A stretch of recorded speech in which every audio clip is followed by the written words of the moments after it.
আল্লাহ আমার সঙ্গী বানিয়েছে এই কসাইকে, জোরে বলুন সুবহানাল্লাহ। মুসলমান, এই জন্য মায়ের দোয়া বড় দোয়া।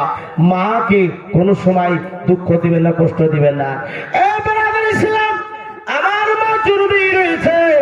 মায়ের কাছে যখন যাই, দুদিন যদি দেরি হয়ে যায়, বেটা কি ব্যাপার, তোমাকে কি দেখতে মন চাই না?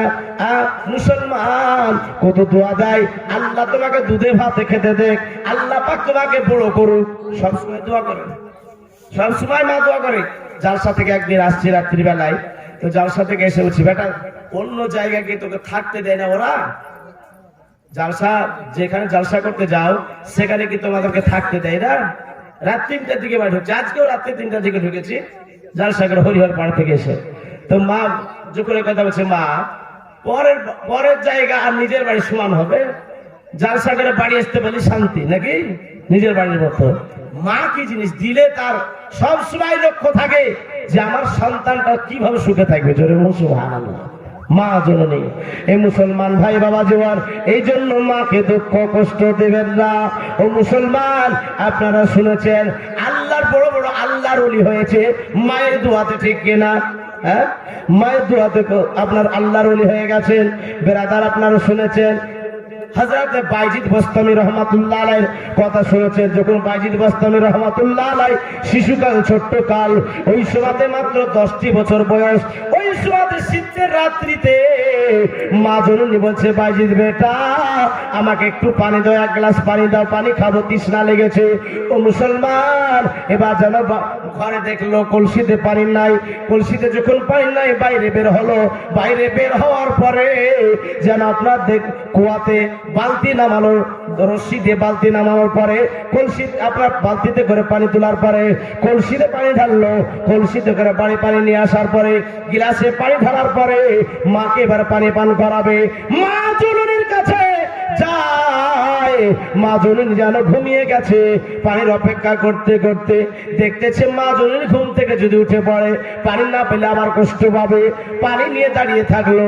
আর যদি মায়ের শিওরে আমি পানিটা রেখে দিই, মায়ের মাথার গোড়াতে পানি রেখে দিই, যদি পানিটা বিছানাতে পড়ে যায়, শীতের সময় বাপ কষ্ট পাবে, ঠান্ডা হয়ে যায় বিছানা। এই জন্য বাবা শীতের রাত্রিতে এবার যেন বাইজিদ বস্তামি রহমাতুল্লাহ আলাইহি যেন দাঁড়িয়ে থাকলে ওই জায়গাতে, দাঁড়িয়ে থাকতে থাকতে যখন মসজিদে আজান হয়ে গেছে, মসজিদে যখন আজান পড়ে গেছে, আল্লাহু আকবার, আল্লাহু আকবার, মসজিদে যখন আজান শুরু হয়ে গেছে, মুয়াজ্জিন সাহেব আজান শুরু করে দিয়েছে। মা জননী পরহেজগার মহিলা ছিলেন। আপনার ঘুম থেকে উঠে বলতেছে, বেটা, ও বেটা, গিলাস নিয়ে এখনো তুমি দাঁড়িয়ে আছো? বলে, মা গো, এই পানি যদি আমি রেখে দিতাম তুমি কষ্ট পেতে, ঘুম থেকে উঠে পানি না পেলে। এই জন্য মা আমি রাত্রি বেলাতে দাঁড়িয়ে রয়েছি। মা বলতেছে, বেটা তুমি এত আমাকে ভালোবাসো, এত কষ্ট করো, বেটা যাও যাও, উজু করে নামাজ পড়ে নাও, সে যাও। এ মুসলমান, ওই রাত্রি বেলাতে তার মা জননীর হাত তুলে দোয়া করে, আল্লাহ গো আমার বেটাকে সুলতানুল আরফিন বানিয়ে দাও। জোরে বলুন, আর একটু জোরে। আল্লাহ পাক এত বড় আল্লাহর ওলি বানিয়েছিলেন, সেই জামানার সুলতানুল আরিফিন বানিয়ে দিয়েছিলেন, বিখ্যাত আল্লাহর ওলি বানিয়েছিলেন। জোরে বলুন সুবহানাল্লাহ। মুআজ্জাজ মুকাররাম, দুনিয়াতে কিছু নাই। এই জন্য বাপ মায়ের খেদমত করবে তো ইবাদত কাজে লাগবে। আমার এলাকাতে একজন ব্যক্তি আছে, মাকে মাটিও দেয়নি, বুঝলেন কে? মাকে মাটিও দেয়নি, হারামখোর কথাকার। যদি সম্পত্তি না দেয় তো মাকে মাটি দিতে হবে, তার হিসাব সে দিবে। হ্যাঁ, কিন্তু হারামখোর মাকে মাটি পৌঁছাতে দেয়নি। মুসলমান, তো আল্লাহর রাসূল তাই বলতেছে, তোমরা মাকে সম্মান করো। আমার আল্লাহ কোরআনে বলেছে, ওয়াবিল ওয়ালিদাইনি ইহসানা, তোমরা বাপ মায়ের প্রতি ইহসান করো। বেঁচে থাকাকালীন ইহসান করো, মরার পরে ইহসান করো। মরার পরে কেমন করে? বাপ মা যদি মারা যায়, বাপ মাকে ভুলে গেলে চলবে? হ্যাঁ, ভুলে গেলে চলবে? চলবে না। বাপ কমসে কম প্রতিদিন না পারলেও জুম্মার দিন মায়ের বাপের কবরের গোড়ায় দাঁড়িয়ে দাঁড়িয়ে সূরা ফালাক, সূরা ইয়াসিন, সূরা নাস, সূরা ফাতিহা, সূরা তাকাসুর এই দরুদ পাঠ করে আল্লাহর কাছে হাত তুলে দোয়া করবেন, তার নামে বকশে দিবেন। আর পড়বেন, ওয়াকুর রাব্বিরহামহুমা কামা রাব্বায়ানি সাগীরা। ওই দোয়াটা কারেন্টের মতন কবুল হবে। জোরে বলুন সুবহানাল্লাহ। আর একটু জোরে বলুন সুবহানাল্লাহ। দোয়া করেন তো আপনারা? হ্যাঁ, বাপরে, ইমাম সাহেবকে কদিন একবার এক সপ্তাহ খুব ডাকে, চলেন মানুষের, চলেন কোথায় কবর জিয়ারতে, খুব কদিন গেল, চাহরম গেল, এবার 40 কদিন দেখবে হয়ে গেল, তুই বাকি আমি বাকি, হ্যাঁ সব ভুলে যাই। বাপ ভাই বাবা জীবন, যখন পবিত্র রাত্রিগুলো আসে, জুম্মার রাত্রি, সবে বারাতের রাত্রি, সবে কদরের রাত্রি, সবে মেরাজের রাত্রি, আসরার রাত্রি, এই রাত্রি গুলাতে রূহ গুলাকে আল্লাহ ছুটি দেয়। জোরে বল সুবহানাল্লাহ। আর একটু জোরে বল সুবহানাল্লাহ। ছুটি দেয়, তারা আপাতন বাড়ির দিকে আসে। বাড়ির দিকে আসার পরে তারা ভিক্ষা চায়। ভিক্ষা কি? খাবার, রুটি, টাকা পয়সা এসব চায়। কি চাই? নেকি চাই। জোরে বল সুবহানাল্লাহ। দোয়া চাই। তারা যদি এসে দেখে আমার ছেলে মেয়ে পোতা সবাই ভুলে গেছে, তারা আফসোস করতে করতে আপন কবরের দিকে যায়। জোরে বলুন সুবহানাল্লাহ। আর বলে, আল্লাহ এরা যেমন ভুলে গেছে, আল্লাহ এদেরকেও ওর ছেলে মেয়েরা ভুলবে, এদেরকে ওর আত্মীয়রা ভুলে যাবে। জোরে বলুন নাউজুবিল্লাহ। মুআজ্জাজ মুকাররাম ভাই বাজবান, আর যদি দোয়া করেন, তার জন্য দান খয়রাত করেন, তো ওই ব্যক্তি আনন্দ করতে করতে দোয়া দিতে দিতে যায়, আল্লাহ এরা আমাকে ভুলেনি, এদের ছেলে মেয়েরাও যেন ওদেরকে না ভুলে। জোরে বলুন সুবহানাল্লাহ। মুআজ্জাজ মুকাররাম, এই জন্য বাপ মাকে ভুলে গেলে চলবে না। মুসলমান, আল্লাহ রাসূল দ্বিতীয় সিজদায় পা দিলেন, পা দিয়ে পা পড়লেন আমিন। সাহাবারা বলছে, ইয়া রাসূলুল্লাহ, হাবিবাল্লাহ, হুজুর আপনি কেন এবার এই দ্বিতীয় সিজদায় পা দিয়ে আমিন পড়লেন কেন? বলছি, সাহাবারা তোমরা শোনো, যারা আমার নাম শুনলো আর দরুদ পাঠ করলো না, ওরা যেন ধ্বংস হয়ে যাক, আমি পড়লাম আমিন। তাহলে নবীর নাম শুনলে দরুদ পাঠ করতে হবে না? হবে না? প্রায় যার সাথে যার পর দেখছি দরুদ মৌলবি পড়ছে, আর সামনেকার মুসলিমে কটা লোক পড়ছে, আর পিছনে ওরা ঠেলা ঠেলে, তোরাই পড় নাকি, মানে মোহাব্বত আসছে না। হ্যাঁ, তো নবীর নাম শুনে দরুদ না পড়লে ও ধ্বংস হবে না? হবে না? এটা আমার কথা, এটা আমার বাপের কথা, এটা আমার দাদুর কথা না, আপনার কথা, এটা নবীজির কথা। যদি বলুন সুবহানাল্লাহ। তাহলে দরুদ পাঠ করতে হবে না? হবে না? নবীর নাম শুনলে দরুদ পাঠ করলে কটা লাভ? দরুদ পাঠ করলে 3টা লাভ। কটা বললাম? এর কথা বলুন। কয়টা? 3টা। কি? 1, 10টা গুনাহ আল্লাহ তার ক্ষমা করে দেয়। জোরে বলুন সুবহানাল্লাহ। আর একটু জোরে বলুন সুবহানাল্লাহ। 10টা গুনাহ মাফ করে দেয়। আর 2, 10টা নেকি লেখা হয়। জোরে বলুন সুবহানাল্লাহ। 3, তার প্রতি 10টা আল্লাহর তরফ থেকে রহমত নজুল হয়। জোরে বলুন সুবহানাল্লাহ। আর একটু জোরে বলুন সুবহানাল্লাহ। ঝিমিয়া থাকেন না। আমি আজকে ডাক্তার, আপনার হচ্ছে পেশেন্ট। ডাক্তার যে ওষুধ লিখবে সেই ওষুধ খেতে হবে। যদি উল্টা পাল্টা ওষুধ খান তাহলে পটল তুলবে নাকি? হ্যাঁ, বেরাদার ইসলাম। এই জন্য যেটা বলবো সেটা চুপচাপ শুনেন। ওয়াজ আগে বাড়াবে, আগে দরুদ পড়েন। আল্লাহুম্মা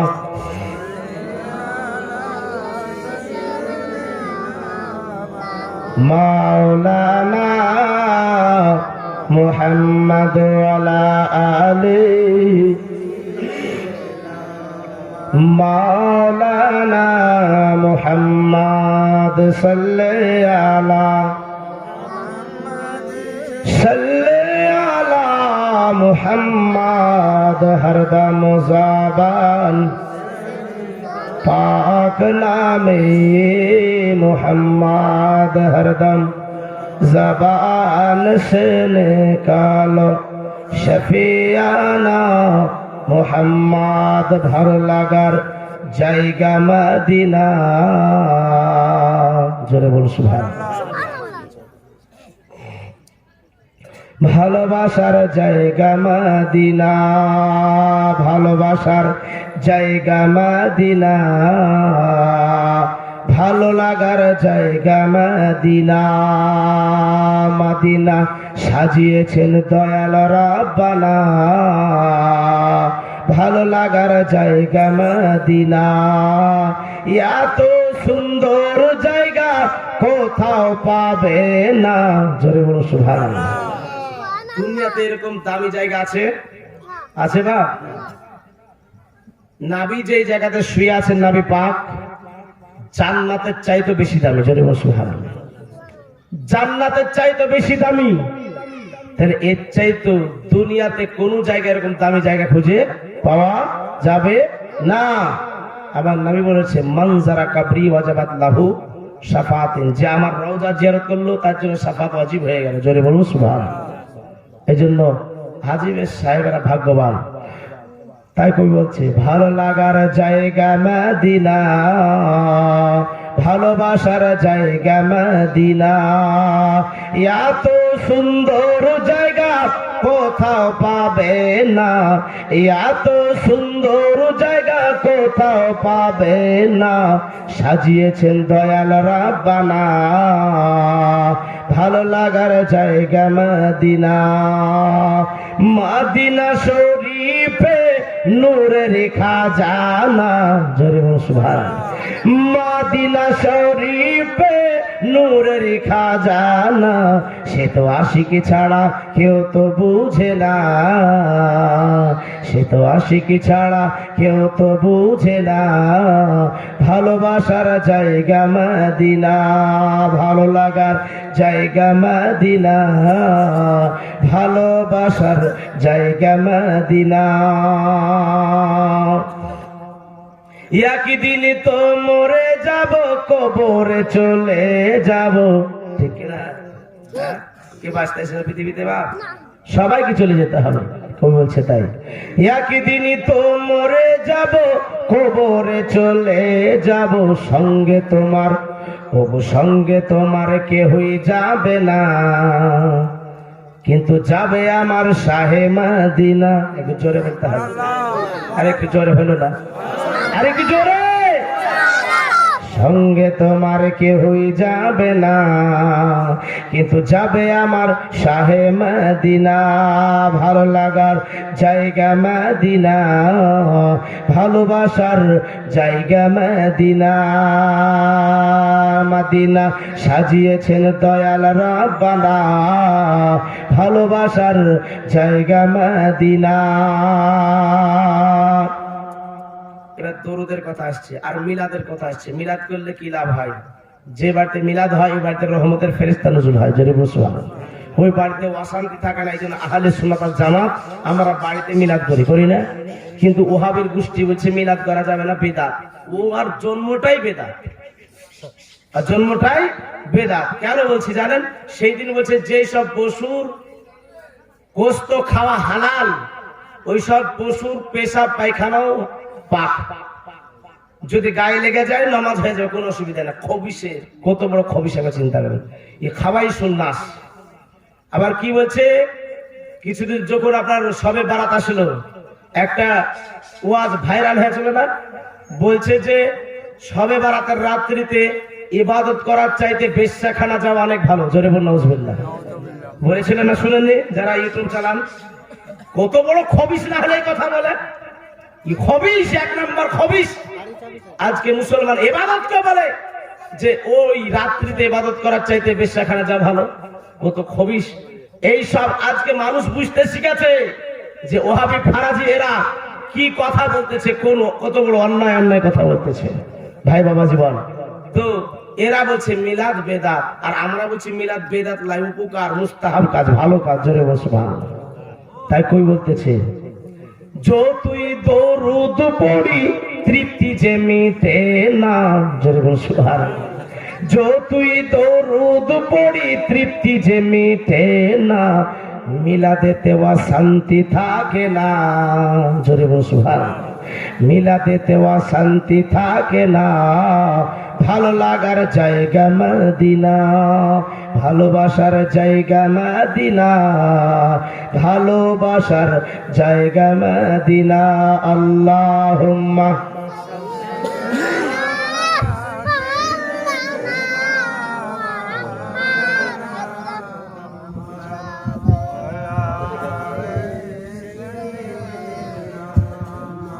मौलाना मोहम्मद सल्ले मुहम्मदीन सल्ले अला मुहम्मद, हरदम ज़बान तेरे कालो पाक नामे मोहम्मद हरदम ज़बान से निकालो शफियाना মোহাম্মদ সাল্লাল্লাহু তাআলা আলাইহি সাল্লাম। তাহলে মহব্বতে দরুদ হবে হবে তো এবার থেকে মহব্বতে দরুদ। হ্যাঁ, যে ব্যক্তি দরুদ পাঠ করে তার কণ্ঠের আওয়াজ নাভি পাক রওজা পাক থেকে শুনতে পায়। জোরে বলুন সুবহানাল্লাহ। শুধু আর কণ্ঠের আওয়াজ না, তার চেহারাও দেখতে পায়। কে পড়ছে, তার বাপের নাম, তার মায়ের নাম, তার দাদার নাম, তার দাদির নাম, তার পরদাদার নাম, তার পরদাদির নাম, সবকিছুর লিস্ট আমার নাভির কাছে আছে। জোরে বলুন সুবহানাল্লাহ। সারা পৃথিবীর খাজানার মালিক আমার আল্লাহ পাক নাবিকে বানিয়েছে। জোরে বলুন সুবহানাল্লাহ। যেই ব্যক্তি দরুদ পাঠ করে, যত বেশি দরুদ পাঠ করবে নাবি পাক সাহেবে লাউলাক তিনাকে তত তাড়াতাড়ি সাফাত করবে। জোরে বলুন সুবহানাল্লাহ। এই জন্য দরুদটা মহব্বতে পড়বেন। মুসলমান বলতেছিলাম, এই মাহে রমজান মুবারক মাস, এই মাসে বেশি বেশি করে দান করবেন, এই মাসে বেশি করে যাকাত তুলবেন। কিন্তু যাকাতের কথা যখন মুখে চলিয়ে আসছিল, যাকাতের কথা একটু বলি নাকি? হ্যাঁ, আপনাদের এখানে মাদ্রাসা আছে, এখানে যাকাতের টাকা মাদ্রাসা দেয় না, দেয় না? হ্যাঁ, কিন্তু মুসলমান কিছু বড় লোক আছে যাকাত ওর প্রতি ওয়াজিব, কিন্তু যাকাত দেয় না। যাকাত দেয় না। যে ব্যক্তি যাকাত দিবে না, তার গলাতে ওই মালকে জড়িয়ে দিবে সাপ সুরাতে, সাপের সুরাতে তার গলায় পেঁচিয়ে দিবে। ওই সাপ আর সর্বদাই তাকে ছবল মারতে থাকবে। ওই মাল মোহাব্বতের মাল, যে যাকাত যে তুলেনি সেই মালে তাকে সাপের সুরাতে, বিষাধর সাপের সুরাতে তার গলায় পেঁচিয়ে দিয়ে হবে। আর তোকে ওয়ানার গোল সব সময় তাকে ছবল মারতে থাকবে। জোরে বল না, আসবেন না, যাকাত দিতে হবে না। নবীর একজন সাহাবী, যার নাম হচ্ছে সোলা বিন হাতিব, সোলাবা বিন হাতিব, এই ব্যক্তি গরিব ব্যক্তি ছিল। এই সোলাবা বিন হাতিব নবীর দরবারে আসলো। আসার পরে বলছে, হুজুর গো, আমার জন্য একটু দোয়া করে দেন, আমি যেন মালদার ব্যক্তি হয়ে যাই। নবী পাক বলতেছে, সোলাবা, তুমি গরিবী হালাতি ভালো আছো, গরিব অবস্থায় ভালো আছো, যে অবস্থা আছে সেই অবস্থা দিয়ে আল্লাহ শুকরিয়া আদায় করো। তো তিনি নাবির কথা শুনে বাড়ি চলে গেলেন। আবার কিছুদিন পর আসার পরে বলছে, হুজুর ভালো লাগে না, ওকে মানে লোভে কুড়িয়ে করে খাচ্ছে, শয়তানে ওয়াসওয়াসা দিচ্ছে। কিন্তু নবী পাক কি জানে না যে আর কি ক্ষতি হবে? নবী পাক সব জানে, এই জন্য তাকে সতর্ক করে দিচ্ছে, সোলাবা, তুমি এই কম মালে তুমি সন্তুষ্ট থাকো, আল্লাহ শুকরিয়া আদায় করো। কিন্তু কোনো মতে শুনলো না বাবা। নবী পাক সাহেবে লাউলাকের কাছে আসলো, হুজুর গো, আমার জন্য একটু দোয়া করে দেন। ভাই বাবা জীবন, তাই সোলাবা বিন হাতিবের কথা শুনে নবী পাক সাহেবে লাউলাক দু হাত তুলে দোয়া করলেন। নবী যদি দোয়া করে দেয়, দোয়া কবুল হবে কিনা? দোয়া কবুল হয়ে যাবে। আল্লাহর দরবার দোয়া করলেন, আল্লাহ গো, সোলাবাকে তুমি মালদার করে দাও। হে মুসলমান, সোলাবা বিন হাতিব নবীর দরবার থেকে বাড়ি যাওয়ার পরে কয়েকটা ছাগল কিনলেন। ছাগল কেনার পরে আল্লাহ রাসূল ওই ছাগলের বরকতের জন্য দোয়া করে দিয়েছিলেন। এই ছাগলের এত বরকত বাড়লো, এত বরকত বাড়লো, সবসময় নবীর পিছনে 5 ওয়াক্ত নামাজ পড়তো বাবা।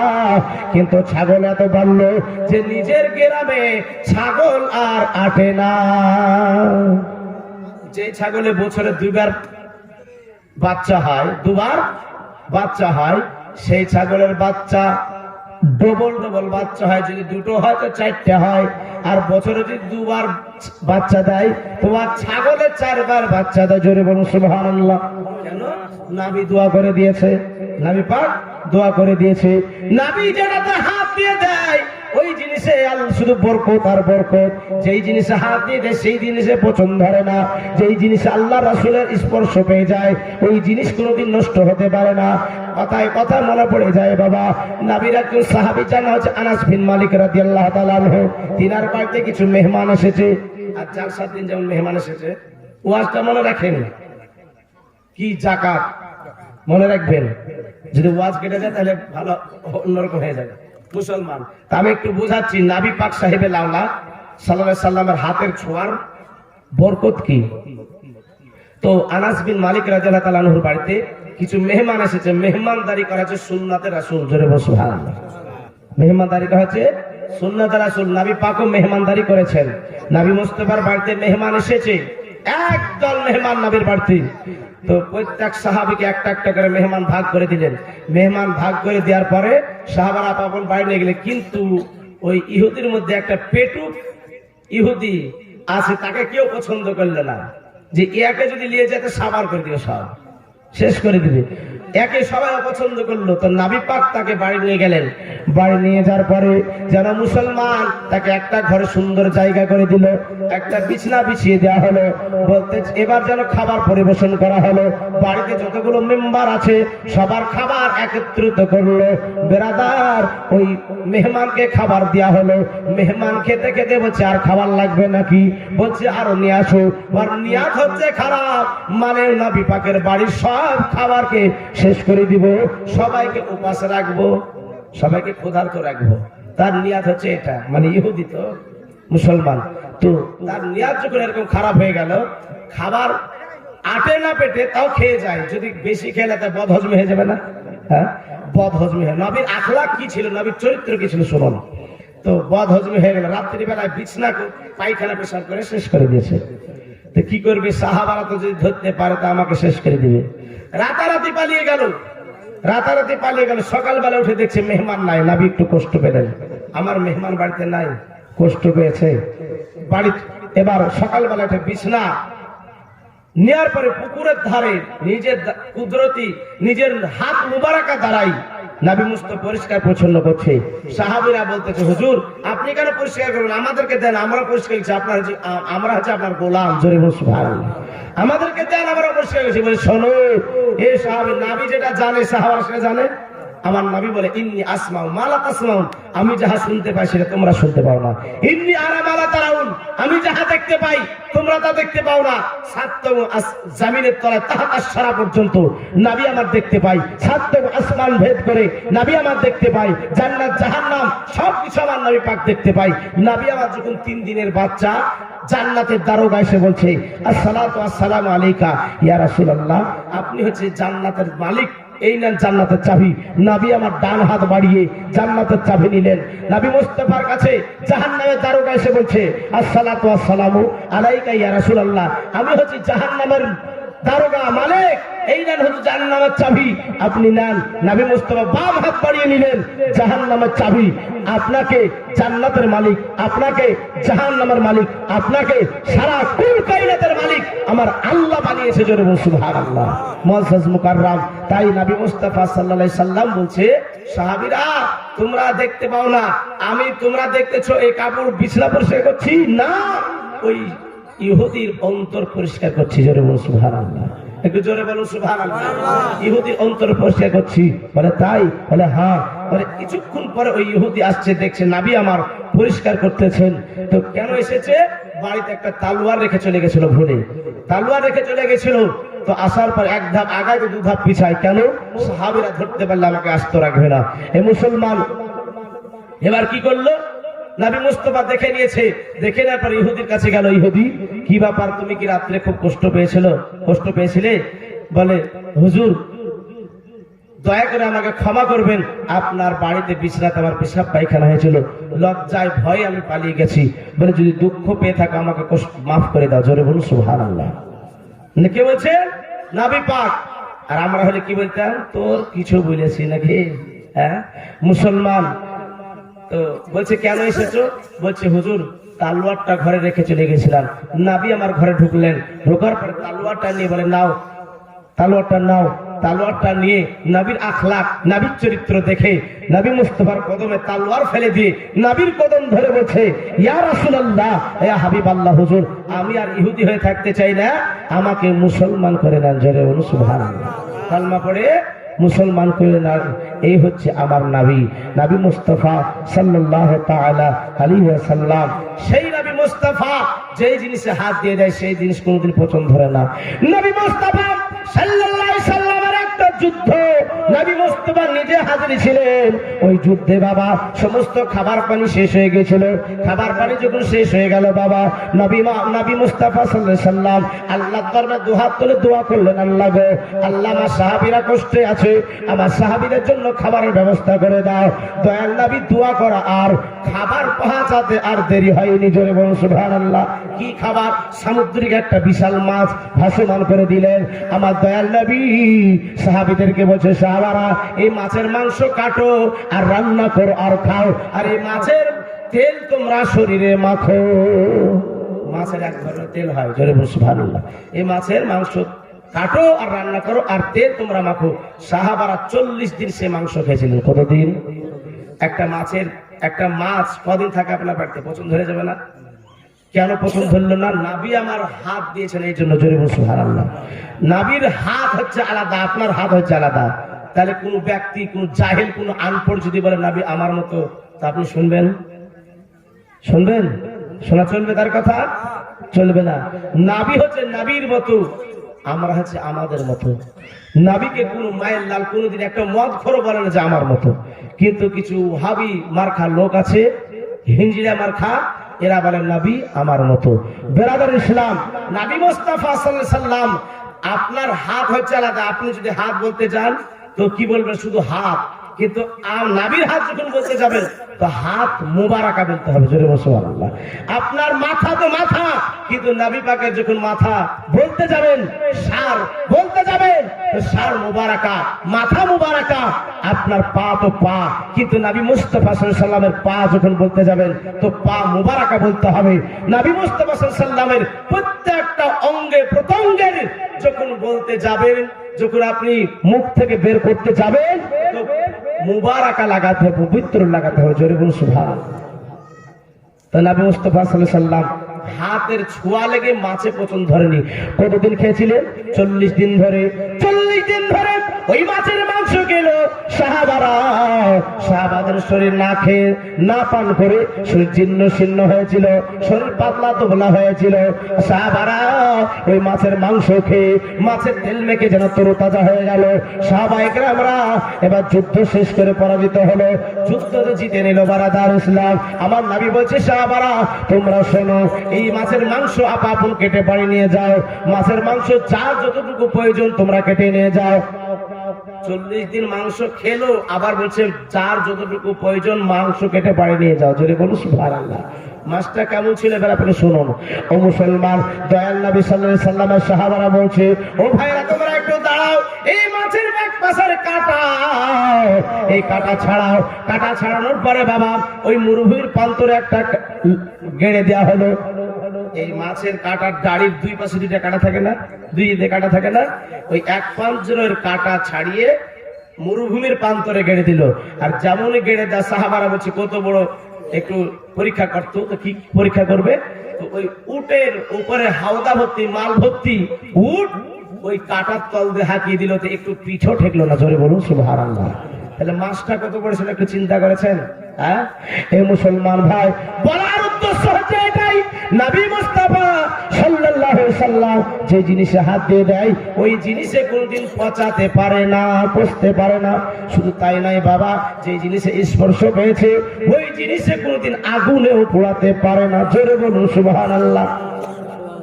বলতেছিলাম আনাস বিন মালিকের কথা। তো আনাস বিন মালিকের বাড়িতে কিছু মেহমান এসেছে। তো মেহমান আসার পরে দোস্তের খানা পেড়ে খেতে গিয়ে, আপনারা দোস্তের খানা পারেন? হ্যাঁ,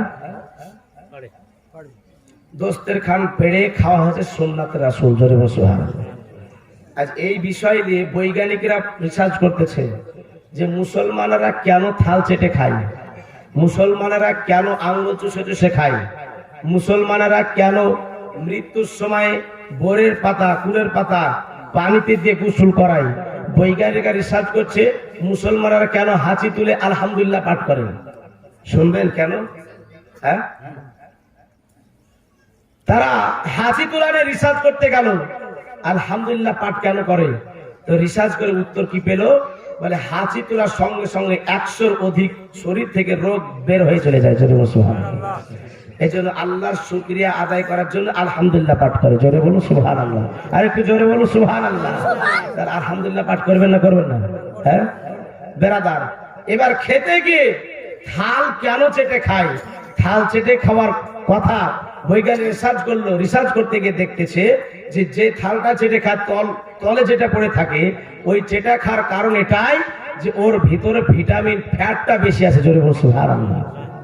আঙ্গুল কেন চুষে খাই?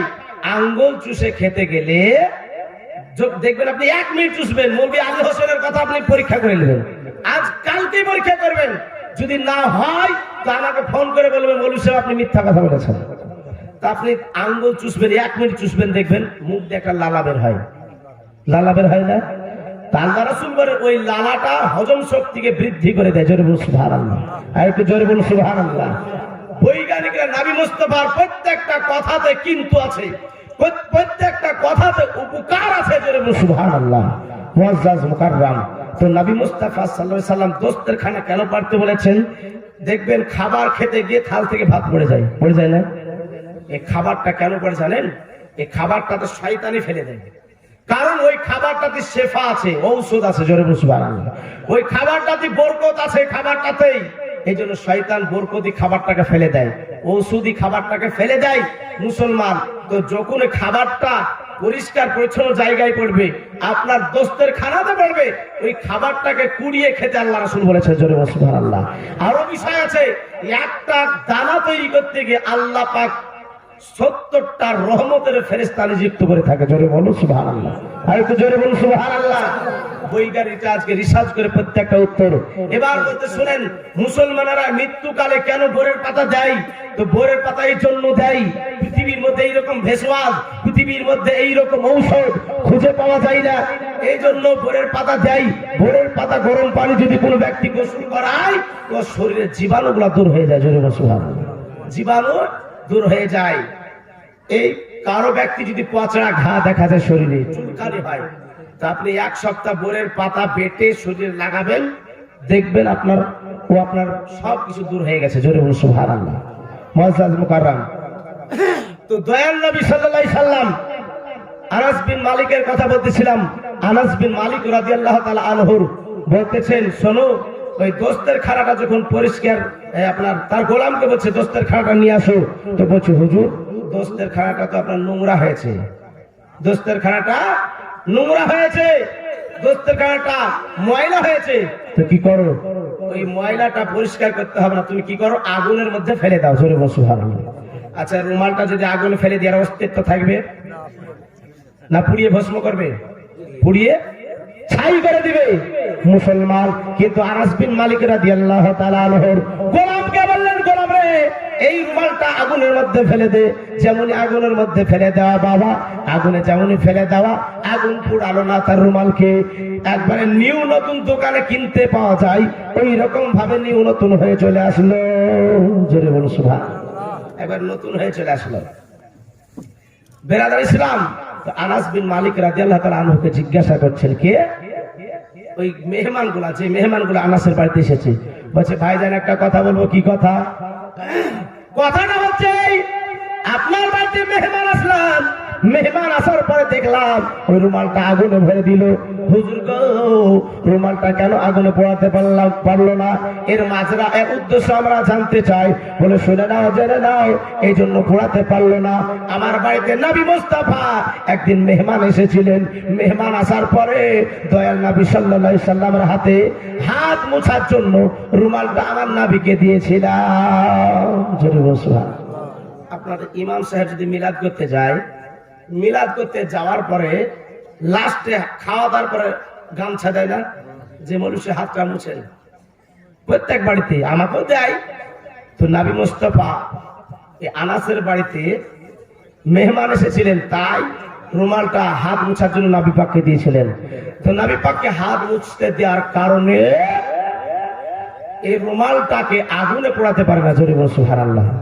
আনাস বলতেছে, যেই দিন থেকে আমার এই রুমাল কাচার প্রয়োজন পড়ে, আমি ইজি লাগে না, সাবান লাগে না, সার লাগে না, কিছুই লাগে না, কাচার প্রয়োজন হলে ওই আগুনের মধ্যে ফেলে দিই, আর ওই রুমালটা নিউ নতুন হয়ে বের হয়ে চলে আসে। জোরে বলুন সুবহানাল্লাহ।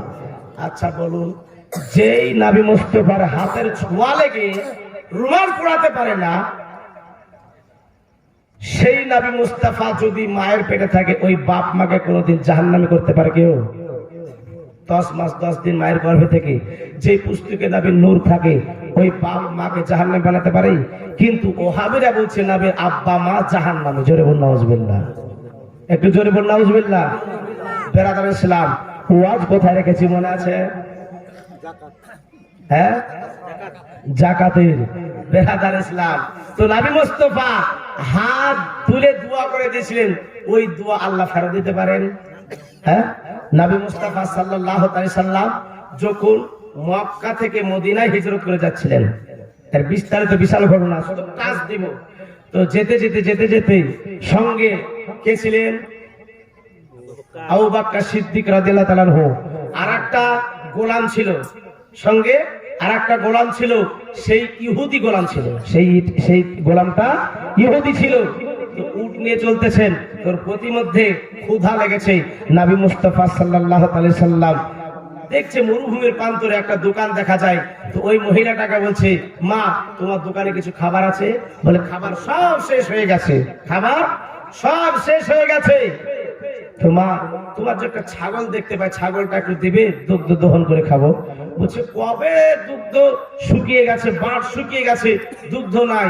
বলে, মা তুমি একবার আমাকে হুকুম করো, দুগ্ধ নাই কিনা আমি দেখতেছি। জোরে বলুন সুবহানাল্লাহ, আর একটু জোরে বলুন সুবহানাল্লাহ। বেরাদার ইসলাম, তো ছাগলটা নিয়ে আসলেন। নবী মুস্তাফা যেমনই নুরানিময় হাত দুধের বাঁটে লাগিয়েছে, সঙ্গে সঙ্গে ওই বাঁটে দুগ্ধতে পরিপূর্ণ হয়ে গেছে। জোরে বলুন সুবহানাল্লাহ। এবার ওই মহিলাটাকে বলছে, মা হাড়ি নিয়ে আসো। বাড়িতে যত পাত্র ছিল দুগ্ধ দহন করে শেষ করতে পারে না। নবী খেলেন, নবী মুস্তাফার সঙ্গের সাথী হযরত আবু বকর খেলেন, ওই ইহুদি খেলো। বেরাদার ইসলাম, আবার নবী মুস্তাফা সাল্লাল্লাহু আলাইহি সাল্লাম ওই ছাগলের গায়ে হাত বোলানোর কারণে এই দুগ্ধে বরকত হয়ে গেছে। জোরে বলুন সুবহানাল্লাহ। আর ওই ছাগলটা একদিন নয়, দুদিন নয়, ওই ছাগলটা 27 বছর দুগ্ধ দিয়েছিলেন। জোরে বলুন সুবহানাল্লাহ। কত বছর? কত বছর বললাম? 27 বছর। তো ওই ইহুদি মেয়েটা এই মুআজিজা দেখে তার স্বামী আসলো, তার স্বামীকে সব কথা খুলে বলল। বলে, বিবি এ কি করেছিস? উনি হচ্ছে মহামানব, পৃথিবীতে যাকে সৃষ্টি না করলে দুনিয়াতে কিছুই সৃষ্টি করতো না, আজকে কেন তাকে ছেড়ে দিয়েছিস? তাকে বাড়িতে বসে রাখতি, আমাদের বাড়িতে বরকত আর বরকত হয়তো। জোরে বলুন সুবহানাল্লাহ। আবার সেই মদিনাতে গেলেন, তারা পরবর্তীকালে মুসলমান হয়েছিলেন। জোরে বলুন সুবহানাল্লাহ। সাহাবী এবং সাহাবিয়া হয়েছিলেন তারা মুসলমান। তারা নবী মুস্তাফা সাল্লাল্লাহু আলাইহি সাল্লামের হাতের ছোঁয়া, হাতের বরকত, যেই জিনিসে হাত লেগে যায় নবী মুস্তাফা সাল্লাল্লাহু আলাইহি সাল্লামের ওই জিনিস পচন ধরে না, ওই জিনিস আগুনে পোড়ায় না, ওই জিনিস ধ্বংস করতে পারে না। নবী মুস্তাফা সাল্লাল্লাহু আলাইহি সাল্লামের দাস্ত মুবারক যেই জিনিসে লেগে যায়। জোরে বলুন সুবহানাল্লাহ। তো নবী মুস্তাফা সাল্লাল্লাহু আলাইহি সাল্লাম ওই সোলাবা বিন হাতিবের জন্য দোয়া করে দিলেন। দোয়া হয়ে গেল বাবা।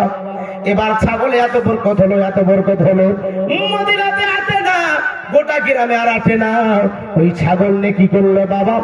একেবারে দূরে মরুভূমির প্রান্তরে জঙ্গলে ছাগল নিয়েছে, জঙ্গলে বসবাস করতে আরম্ভ করলো। সেখানে থাকে, সেখানে ছাগল লালন পালন করে। বেরাদার, বছরে যদি 2টা বিয়ান হয়, 2বার যদি বাচ্চা দেয়, সোলাবা বিন হাতিবের 4বার বাচ্চা হয়। জোরে বলুন সুবহানাল্লাহ। কতবার? 4বার। যদি অন্য ছাগলের 2টো বাচ্চা হয়, তো সোলাবা বিন হাতিবের ছাগলের 4টে বাচ্চা হয়। জোরে বলুন সুবহানাল্লাহ। ছাগল বাড়তেই থাকে, বাড়তেই থাকে। যখন এই বাড়তে থাকলো, সোলাবা বিন হাতিব নবী মুস্তাফার পিছনে 5 ওয়াক্ত জামাতের সঙ্গে নামাজ পড়তেন। জোরে বলুন সুবহানাল্লাহ। সোলাবা বিন হাতিব 5 ওয়াক্ত নামাজ পড়তেন, কিন্তু বাবা নামাজ নবী মুস্তাফার পিছনে জোহর ছেড়ে দিল। এই করতে করতে বাবা আসরও ছেড়ে দিল, আসর ছেড়ে দিল, আসর ছেড়ে দেওয়ার পরে মাগরিবও ছুটে গেল, মাগরিবও ছুটে গেল, এশাও ছুটে গেল। এশাও যখন ছুটে গেল, 5 ওয়াক্ত নামাজ। এবার জুম্মার দিন আসতে আরম্ভ করলো। এত ধন দৌলত বেড়েছে, এত মালদার হয়ে গেছে যে সময় পায় না নামাজ পড়তে। এর জন্য বলা হয়েছে, বড় লোকের চাইতে গরিব মানুষ 500 বছর আগে জান্নাতে যাবে। জোরে বলুন সুবহানাল্লাহ। আরেকটু জোরে বলুন সুবহানাল্লাহ। কত বছর আগে? 500 বছর আগে। সোলাবা বিন হাতিব। এবার যেন জুম্মার দিন আসতে লাগলো, জুম্মার দিন আস্তে আস্তে জুম্মার দিনও যেন ছেড়ে দিল, জুম্মার দিনও শেষ। আমার নবী বলতেছেন, হ্যাঁ গো সোলাবা বিন হাতিব আমার সাহাবী কোথায়, সোলাবা বিন হাতিব কোথায়? তো সাহাবারা বলছে, হুজুর আপনার সোলাবা বিন হাতিবের এত মাল বেড়েছে, এত ছাগল বেড়েছে যে নামাজ পড়ার টাইম হয় না। আমার নবী বলতেছেন, যাও ওর প্রতি জাকাত ওয়াজিব হয়ে গেছে, 40টা ছাগলে একটা ছাগল জাকাত তুলতে বলো, জোরে বলো সুবহানাল্লাহ। তো সাহাবাদেরকে পাঠালেন। তো সোলাবা বিন হাতিবের কাছে আসার পরে বলছে, সোলাবা নবী পাঠিয়েছে, ইসলামের তরফ থেকে, নবীর তরফ থেকে তোমাকে জাকাত দিতে হবে 40টা ছাগলে একটা ছাগল। কি বলছে জানেন? নবী পাক কি ইন্টারেস্ট হিসাবে চাইছে? জোরে বলুন নাউজুবিল্লাহ। কিতাবে এইভাবে লিখছে, ইন্টারেস্ট হিসাবে কি নবী পাক চেয়েছে? তখন সাহাবারা প্রথমত কথা যখন বলছে, ওই সোলাবা বিন হাতিব এদিক ওদিক কথা গেলিয়ে যাচ্ছে, মানে ও দিবে না, বুঝতে পারছেন? লাস্ট সিচুয়েশন বলছে, এটা কি নবী পাক কি ইন্টারেস্ট হিসাবে চাইছে? তো সাহাবারা দুঃখ পেয়ে আপন নবীর দরবার চলে আসলেন। নবীর দরবার যখন চলে আসলেন, নবী মুস্তাফাকে কথা শুনিয়ে দেওয়া হলো। আমার আল্লাহ পাক আয়াত নাযিল করে দিলেন, হে আমার হাবিব, হে আমার দোস্ত, সোলাবা বিন হাতিবের যাকাত গ্রহণ করা যাবে না। সোলাবা বিন হাতিবের যখন তার প্রতি যখন আয়াত নাযিল হয়ে গেল, তখন সোলাবা বিন হাতিব যখন বুঝতে পারলো যে আমি ধ্বংস হয়ে যাব, আমাকে আমার প্রতি আল্লাহর আয়াত নাযিল করেছে, আমার নবী বলছে, হায় আফসোস সোলাবার, হায় আফসোস, আজকে তুমি ধ্বংসের পথিক হয়ে গেলে। জোরে বল নাউজুবিল্লাহ। একবার দরুদ পড়ি, আল্লাহুম্মা সাল্লি আলা সাইয়্যিদিনা। নারায়ে তাকবীর, আল্লাহু আকবার, নারায়ে রিসালাত, ইয়া রাসূলুল্লাহ, মাসলাকে আলা হযরত উলামায়ে আহলে সুন্নাত হযরতুল আল্লাহ মাওলানা আহমদ পিয়ারুল রেজভী সাহেব। নারায়ে তাকবীর, নারায়ে রিসালাত। বেরাদার ইসলাম, বক্তা চলে এসেছে, আমি এই কথাটা বলি শেষ করে দেব। তো সোলাবা বিন হাতিব রাদিয়াল্লাহু তাআলা, সোলাবা বিন হাতিব এবার যাকাত যখন ইনকার করে দিল, তার প্রতি আয়াত নাযিল হলো, মুআজ্জাজ মুকাররাম সোলাবা বিন হাতিব বুঝতে পারলো যখন সমস্ত মালে যাকাত তোলার পরে নবীর দরবারে আসলো, নবী পাক সাল্লাল্লাহু আলাইহি সাল্লাম যেন যাকাত বলে তোমার যাকাত গ্রহণ করা যাবে না, আল্লাহ আয়াত নাযিল করে দিয়েছে, অতএব তোমার যাকাত গ্রহণ করা যাবে না।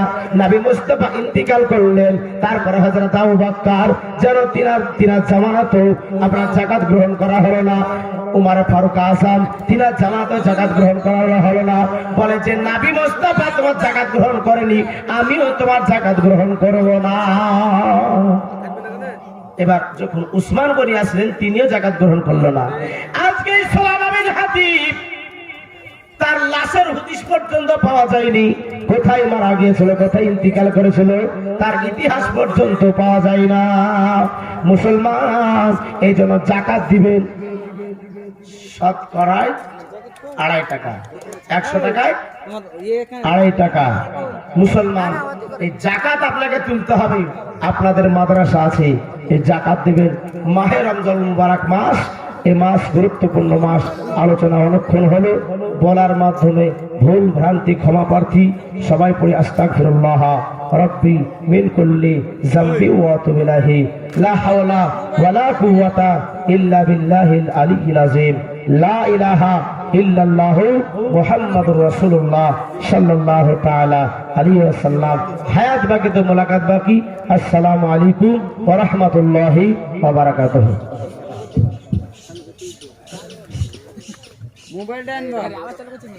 আসসালামু আলাইকুম ওয়া রাহমাতুল্লাহি ওয়া বারাকাতুহু।